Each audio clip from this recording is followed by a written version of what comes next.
Nasib pilu dialami seorang kiper muda asal Bandung, Jawa Barat bernama Rizky Nur Fadhilah. Ia harus mengalami nasib miris lantaran jadi korban tindak pidana perdagangan orang di Kamboja. Pemuda berusia 18 tahun itu pun mengurai curhatan pilu usai terjebak dalam kondisi yang tak pernah ia bayangkan. Rizky ternyata mengalami penyiksaan luar biasa setelah tiba di Kamboja. Karenanya, Rizky pun meminta bantuan kepada orang tuanya di Indonesia. Rizky sendiri merupakan pemuda asal Babakan Cilisung, Kecamatan Dayakolot, Kabupaten Bandung, Jawa Barat. Awalnya Rizky tergiur iming-iming dari sebuah grup Facebook soal perekrutan pemain sepak bola di Medan. Dalam tawaran tersebut, Rizky dijanjikan bakal dikontrak selama 1 tahun di sekolah sepak bola di Medan.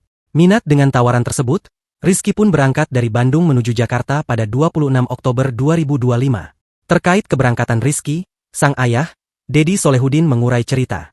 Ternyata Rizky sempat diiming-imingi bakal diberikan ponsel iPhone selama perjalanan. Setelah ke Jakarta, Rizky pun kabarnya bakal diterbangkan ke Medan tapi ternyata, Rizky tidak benar-benar dibawa ke Medan melainkan diputar-putar ke beberapa daerah. Rizky justru diterbangkan ke Malaysia sebelum akhirnya dibawa ke Kamboja.